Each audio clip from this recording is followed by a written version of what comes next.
लद्दाख की भी बात हुई। लद्दाख का गांधी वांगचुक आज जेल में है। एक बात कहना चाहूंगा, कश्मीर आपने भी बहुत देखा, कश्मीर मैंने भी बहुत देखा। कश्मीर में बारामूला जाओ, गुलमर्ग जाओ, पहलगाम जाओ या श्रीनगर जाओ या सोनमर्ग जाओ या हाईवे पे जाओ, हर 10 कदम पे आपको स्टेन गन लेके आदमी मिलेगा साहब। और जब हमारी उनसे मुलाकात होती है तो उनके चेहरे पे टेंशन होती है, उन्हें नहीं पता होता किस टाइम कौन सी एक गोली उनके सीने को चीर कर निकल जाएगी। ऐसे हालात है।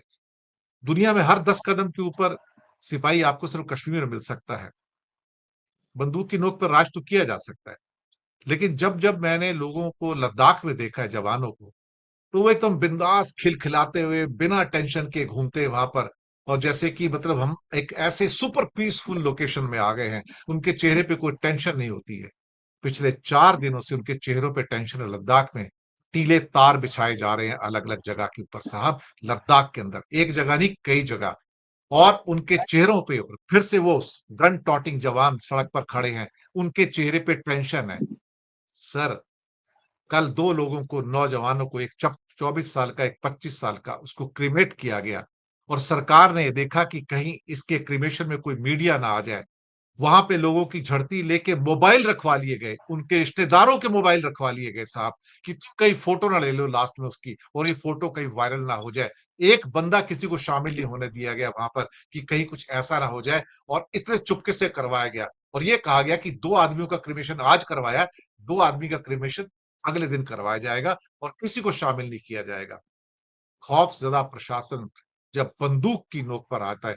भारतीय जनता पार्टी यानी कि बीजेपी यानी कि आरएसएस का राज, अभी तक बुलडोजर से बहुत खुश थे, अब इनके हाथों में बंदूकें आ गई हैं। दिल्ली ने गोली मारी है लद्दाख के सीने पर साहब। लद्दाख भारत का मुकुट है, इस बात को भूलना नहीं। ये गोली पुलिस ने नहीं मारी है, ये गोली दिल्ली ने मारी है लद्दाख के सीने में साहब। और ये लद्दाख नहीं है, ये हिंदुस्तान है। अब इनके हाथों में बुलडोजर निकल के अब बंदूक आ गई है। और ये लोग, जो हमारे बेचारे जवान, जो आज तक खिलखिलाकर हंसते थे लद्दाख की सड़कों के ऊपर या उनकी पहाड़ियों पर, आज उनके चेहरे पे टेंशन है, क्योंकि चाइना को बैठे बैठे प्लेटर में हमने कुछ दे दिया।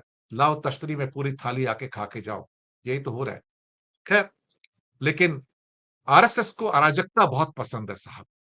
मुद्दा ये है, दे रेवल इन द सो कॉल्ड अनरूलीनेस। उनको भारत में अराजकता चाहिए। उनका पेट मणिपुर से नहीं भरा, तो उन्होंने सोचा कोई और ऐसा पीसफुल स्टेट है जिसको हम हिंसक स्टेट में कन्वर्ट कर सकते हैं। और कौन से ऐसे वासी हैं जिनको हम क्या कहते हैं कि देशद्रोही में कन्वर्ट कर सकते हैं।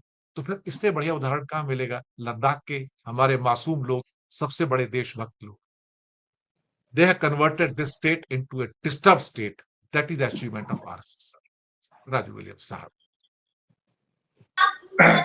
धन्यवाद दिनेश जी, और धन्यवाद जितने भी साथी पैनलिस्ट हैं। उन्होंने मुझे नहीं लगता कि कुछ ऐसा बाकी छोड़ा है कि इस पे और कोई टिप्पणी जो है वो की जा सके। हाँ, ये जो आपने रेफरेंसेस दिए हैं, मुझे लगता है कि ये उसी सोच का, उसी एक संस्थागत सोच का एक लक्षण है, जो हमें अलग अलग जगहों पर देखने को मिल रहा है। और इसकी ताजा जो मिसाल है वो है लद्दाख। इस तरीके से देखिए, बात ऐसी है, जो स्वभाव से, चरित्र से, अपनी प्रवृत्ति से प्यार करने वाला, मोहब्बत करने वाला, अहिंसा में विश्वास रखने वाला होता है, वो वैसी ही बात करेगा,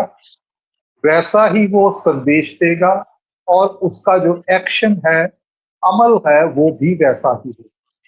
और उसी तरीके से जिसके स्वभाव में हिंसा है, जिसके स्वभाव में अराजकता फैलाना है, जिसको अराजकता पसंद है, वो वैसे ही कार्य करेगा, जिससे उसके ये जो मनोभाव है, जो उसकी मनोप्रवृत्ति है, उसको एक सेटिस्फेक्शन मिलती, उसको खुशी मिलती।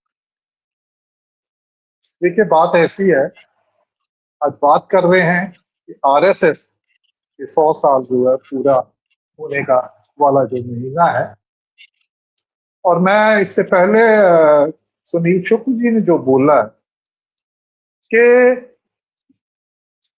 आरएसएस और बीजेपी इसमें कोई अंतर नहीं, 100% मैं इनके साथ सहमत हूं, क्योंकि अगर बीजेपी का या आरएसएस का मूल्यांकन करना है तो दोनों को अलग अलग करके नहीं किया जा सकता। और जो ये सोच है, आरएसएस एक सोच का नाम है, एक वर्ग की सोच है, और इतिहास बताता है आज तक मौजूदा समय जब हम ये बात कर रहे हैं कि इसकी जन स्वीकृति नहीं है।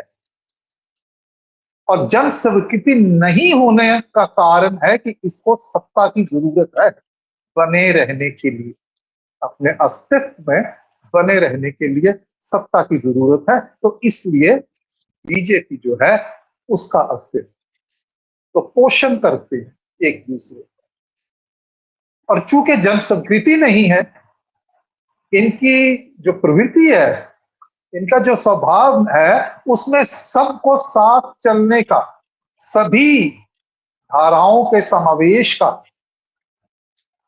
कोई स्थान ही नहीं है। तो इसलिए आप देखेंगे कि इनके जो कार्य हैं, इनकी एक्शन धरातल पे वो दमनकारी होंगे, इसलिए इनको दमनकारी जो नीतियां हैं उसके ऊपर चलना पड़ता है।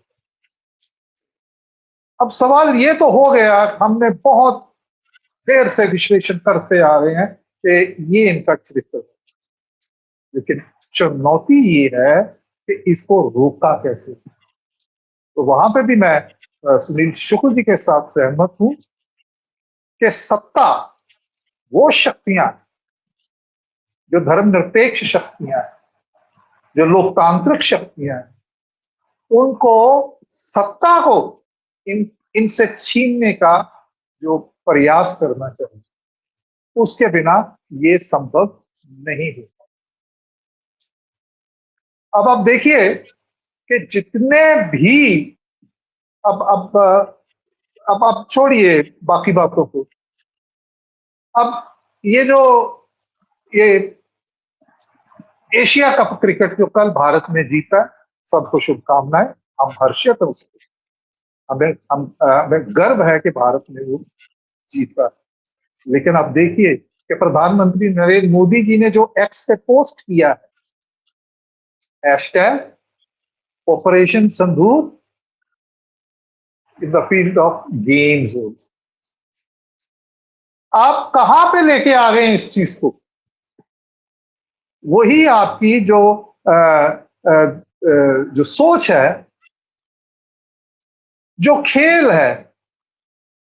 अब देखिए कि ओलंपिक्स जो है 1896 में पहली बार ओलंपिक्स का आयोजन किया गया। 1894 में वो जो फ्रांस के एक एजुकेटर थे, इतिहासकार थे, क्यूबर्टन, पेरी डी क्यूबर्टन, तो उन्होंने ये जो संकल्प लिया कि भाई एक विश्वव्यापी खेलों का आयोजन हो, किस चीज के लिए?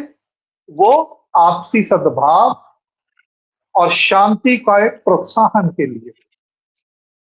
तो आपने खेलों में भी इस चीज को घुसेड़ दिया। तो कहने का तात्पर्य यह है कि कोई ऐसा जीवन का कोई ऐसा पक्ष बचा नहीं है जहां पे ये जो है अपनी घुसपैठ नहीं कर रहे। ये सिर्फ राजनीति तक सीमित नहीं है, ये सिर्फ सामाजिक क्षेत्र तक सीमित नहीं है, ये सभी जगह।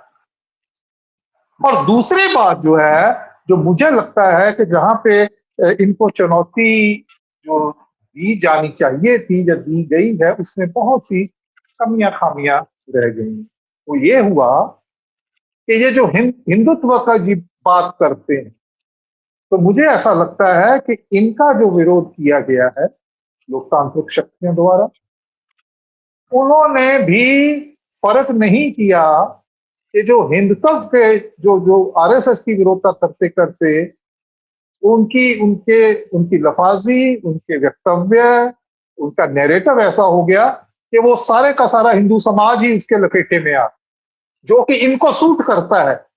कि ये देखिए ये तो पूरे हमारे हिंदू समाज को ऐसा कर रहे हैं। तो मुझे लगता है वो शक्तियां जो इनके विरोध में खड़ी हैं, उन्होंने ही इनको हिंदुओं का हृदय सम्राट बना दिया। सभी का नहीं, लेकिन बहुत बड़े वर्ग का बना दिया। तो वहां पे एक कोर्स करेक्शन की जरूरत। ये तो चाहते कि ऐसा हो, छोटी सी बात हो तो उसको पूरे हिंदू समाज की जो है जैसे कहते हैं कि भाई इसका उसका इसको ह्यूमिलेट कर दिया जी ने। कांग्रेस के ऊपर इल्जाम लगाते हैं, राहुल गांधी के ऊपर इल्जाम लगाते हैं, और लोगों को, और सामाजिक हस्तियां हैं उनके ऊपर इल्जाम लगाते हैं। तो ये जो चीजें हैं, जबकि जबकि जो जो सच्चाई ये है कि आरएसएस की विरोधता जो सबसे बड़ा वर्ग जो आरएसएस की विरोधता है वो तो है हिंदू समाज से। आप चाहे राजनीतिक पार्टियां उठा लें, चाहे आप ये जहां पे जो पैनल बैठा हो चाहे इनको उठा लें, तो ये अपने आप को जो हिंदू मन है, हिंदू जो समाज है, उसका उसकी ठेकेदारी जो है वो करनी, उसमें बहुत बड़ा दोष उन तक शक्तियों का भी है जो सबको हिंदुओं को लपेटे में ले ले। वो फर्क करने में मुझे लगता है कि बहुत हद तक वो असफल हुए हैं कि भाई ये जो है ये असली हिंदू नहीं है, और बल्कि ये हिंदुओं के जो जो हित हैं उनके विरोध में खड़े दिखाई देते हैं। तो ये अवसर इस बात के ऊपर भी बड़ा गहन जो है विचार करने का है, और उसके अनुरूप एक रणनीति जो है वो गढ़ने का भी है कि भाई इनका विरोध कैसे किया जाए। और उसमें जो राजनीति है, चुनावी राजनीति है, उसका बहुत बड़ा एक रोल है। आप सामाजिक स्तर में भी कीजिए।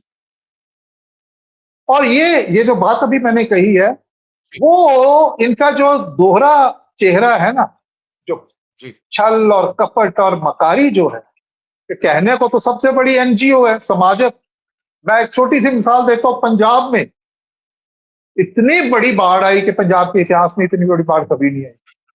तमाम लोग, समाजसेवी संगठन, व्यक्तिगत तौर पे भी लोग जो हैं वो सामने आए उनकी उनकी सहायता के लिए। लेकिन ये दुनिया की सबसे बड़ी एनजीओ आरएसएस का एक भी व्यक्ति और बाढ़ग्रस्त लोगों की मदद के लिए जाता हुआ दिखाई नहीं दिया। कहां गए वो आरएसएस के लोग? इतना बड़ा आपके पास संसाधन है, इतनी बड़ी आपके पास अगर संख्या है, दिखाई क्यों नहीं दिए? मुझे कोई एक खबर में, एक लाइन में दिखाई नहीं पड़ा कि आरएसएस लोग जो है वो उन गांव में गए और उन्होंने लोगों के लिए खाना लेके गए हैं, लोगों के लिए कपड़ा लेके गए, लोगों के लिए दवाइयां लेके गए, लोगों के लिए नाव लेके गए कि उनको पानी में से बाहर निकाले। तो ये दोहरापन जो है, इसको भी उजागर करना जो है वो बहुत जरूरी है।